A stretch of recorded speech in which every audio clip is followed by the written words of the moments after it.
Hello, hello. This is Conversations with Robert and Tammy. This is Tammy Magnuson, a level 4 Utaptics practitioner, and Sir Robert Jean, the founder of Utaptics. And we're going to be covering a lot of interesting subjects, but one of them is how the professionals, the psychologists, and even Gabor Maté believes that trauma is an internal wound. And Robert's going to be addressing that directly so that you can have a better understanding of it and even learn some skills for what to do about it. Yeah, I am Robert Jean, Robert Jean Smith here in Oklahoma. I've been studying about how to change myself, improve quality of my life. I've created Utaptics and FasterEFT, a system that is a neuroplasticity system. It's a psychosensory system. It's based on the mechanics of the mind. I call myself a behavioral engineer or a neuroplastician. Basically, I can help re-engineer your life. I can help you adjust any memory, fear, phobia, trauma, illnesses. I've worked in drug rehabs for 9 years. I've worked with thousands and thousands of people, trained a lot of people, been around the world many times, and I know how the brain works, and I know how to empower you. I know how to change your life, and I want to share just my experiences on how the brain works. And if you want help, we're the guys to help you because we know what we're doing and it works. It takes no special belief. It's just mental mechanics. I say it's just 1 + 1 is 2. It's that simple. Now, granted, when you're working on it inside yourself, there are internal references, and I will explain a little bit how it works. So thank you for having me here. Like different people will have the same experience. How come this person's fine with it or this person turns angry and this person turns sad, or this person turns happy and has a good life from it? So trauma is not what happened. It's how you internalize and translate it. It's based on your internal filters and what you do after it happens. It's like you may ask yourself crazy questions like, what happens if it does it again? What if I would have died? What if this happened? What if that happened? Yeah. And then they start creating movies and stories inside their head that escalates it. Now, that's one segment of it. Now, again, let's say you have someone who's like either a war experience or a rape memory or anything, even a school experience. The brain captures information based on that experience, and that the information it'll catch would be a sound or a look or a sensation or an image. Then the brain will re-give that to you, and then you will be having anxiety or panic attacks, or you'll have, night sweats. So the biggest error that I see in, like, most people, even like this guy here, he says basically these are wounds. These memories are wounds. These memories are it's the internal wounds left from the experience, or it was the result. Yeah, he calls it an internal psychological wound. Yes. And that is such untrue. It's not a wound. So what is it? Well, I believe what you would say is it's a program. It's a set point for the brain to return to so that it can create from that experience a different So if you look at it at a logical, practical brain way of looking at it, all experiences are designed to train you to survive. All right. So everyone has their own jungle, emotional jungle, life jungle. All right. Now you have Uncle Joe. Uncle Joe is a pedophile and he's going to play with you. Well, this little girl knows nothing about this kind of stuff. All right. So now the world has been introduced to her. There could be emotional conflicts with this. Now, some kids, there's not an emotional conflict. It was fun. And then later on, it becomes a problem because they get in trouble, something bad happens. So again, it depends on how each individual responds and handles that information. So you're driving down the road, you see a horrible accident. Well, that accident just educated you about the world.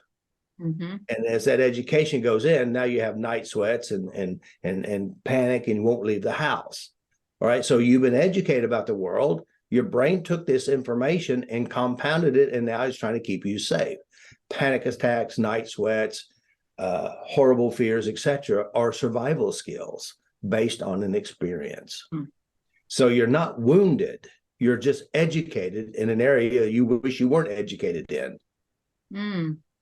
So That's you a would total. say it's not an internal trauma or an internal psychological wound. It's a survival skill. It's an education about the world that you didn't know anything about. I mean, logic. I mean, just think about it logically. I mean, here it is. You putting gas in your car, and you see an accident where someone is hurt, harmed, or killed, and now you have anxiety attacks and panic attacks. You don't want to buy any gas anymore. All right. So you go to a psychologist and says, "Well, you've got a disorder. Your brain's not working right. You're defective. So you can start coming seeing me, talk to me every week. We'll give you a bag of pills." All right. What I say is you were exposed to something, an education about the world that you didn't know anything about. Your brain captured it and you're massaging it. You're fearing it. You're imagining it, recalling it, asking questions, flashbacks, and all this stuff. And the brain does that because it's trying to keep you safe. And so since we're controlled by these experiences, we don't know what to do with it. And you go to a psychologist, says you're broken now. And you go, okay, yeah, I'm broken. All right. So now you've got a lifetime of trauma and it'll control your whole life. But yet I have somebody come in and they've had, a major trauma 43 years ago. And then less than an hour, they can't make it come back. They sleep all night long. Before they can only sleep 2 hours a night. All right. So what I did is I educated their brain, introduced new ideas, changed the sensations, emotions, and feelings, and pictures and sounds. And all of a sudden, their brain is educated again. It's in the past. It's not real today. Right. So the difference is the philosophy of the ideology about it. So people see it as a wound because it's an unwanted result that keeps showing up in their life. For instance, you get anxiety because I know those questions we ask, like, oh my goodness, what if that was my kids? Or what if this or what? And those questions cause anxiety. And well, it's not just the questions, though. It's the images they make. It's the sensations they create. It's the sounds they create inside themselves. So they create a whole theater within the self to keep themselves scared. But we think that it's the experience. And so that's true. But here's the big problem also. You have to understand. If you're a plumber and you're an expert at putting in pipes, changing toilets and sinks and all that stuff. And if I come to you and say I'm having anxiety and panic attacks, I can't sleep at night. You know what the plumber says? There's something wrong with your pipes. Something's broken. You know why he says that? Because he doesn't know what's going on. Now, if you go to someone who has a PhD on the wall and they study human behaviors and they didn't study about how to update memories and change memories, you know what they're going to tell you? You've got a disorder. And it's the only reason why it's a disorder. And it's out of control. Well, the only reason why it's a disorder is because they don't know what to do with it. They have no skills, talents, or know-how to update and change that memory.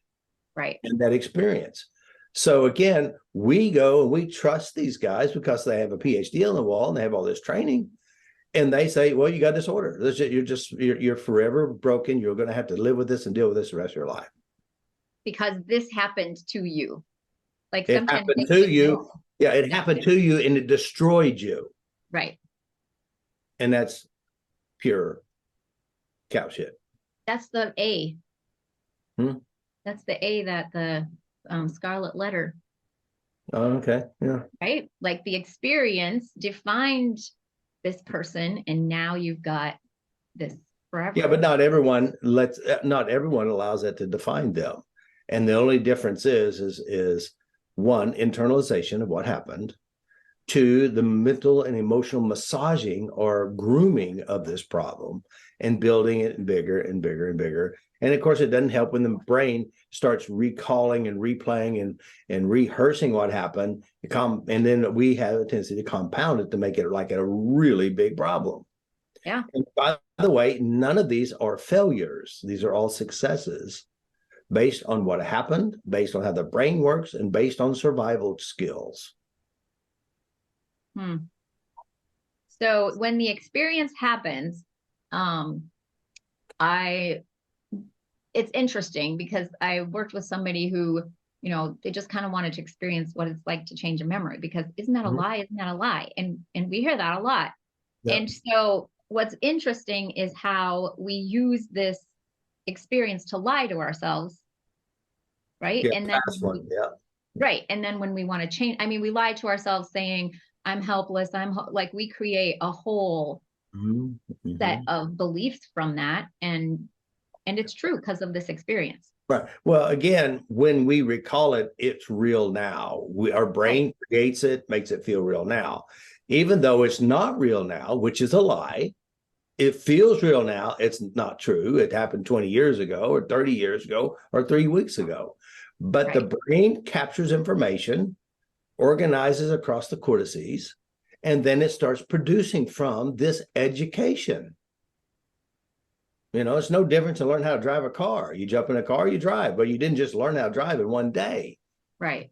It takes many processes and many experiences and many trials and just repetition. And next thing you know, you've got panic attacks, you've got anxiety, you've got Great Depression, you have complex PTSD, which is like a massive overload of a lot of education about how crazy the world is or how abusive the world is.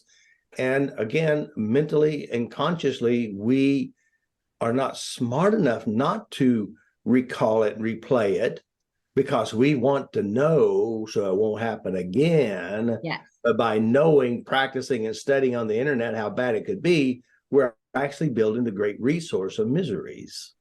Yes. I mean, that practicing, that practicing of it is the protection, which was what you were talking about when you talk about the survival skill. Mm-hmm. So when the brain automatically says, oh, bring this up, that's a trigger, right? Bring Mm-hmm. this up, bring this up, bring this up. So then we're triggered to think about it, at, at least in the back of our head. Like some people don't even know about that. Yeah. Well, again, the sad thing is, the modern world knows very little about how to change your mind. They don't know, and the professionals don't know. So again, the modern technology of today, which you tap to FasterEFT, is a system that understands directed mindfulness, being aware of what's in your mind and being able to change what's in your mind with a psychosensory process, natural memory reconsolidation, updating it to a point to where you have a different internal representation, and therefore you have a different outcome in your life and behaviors. Right. And so when it happens, when we have this memory update, it's interesting because people will say like, is this weird that this person is smiling now? Or is it weird now they're laughing or now they're playing and having fun? So they literally feel like it's strange that this happened, but the brain just automatically did it. Right. So Right. so that's so when somebody thinks this is a lie, I'm not going to lie to myself. It's a very different experience from the inside experiencing it that Yeah. way, right? Right. Right. Again, but as we just discussed a second ago, your past is a lie today. It's not true today. Now, again, your brain captures that information and it makes it feel true today. So the biggest difference is if we go to an unpleasant experience or a memory or a trauma, when you update it inside your brain, you're not changing history. You Right. can't change something that doesn't exist because yesterday is gone. You can never go back and re-experience it unless you recreate it in your mind, which is a new recreation, not the original, which is designed from inside of the mind. So, always, one of the things I say, listen, if you're gonna have a fantasy, pick a good one.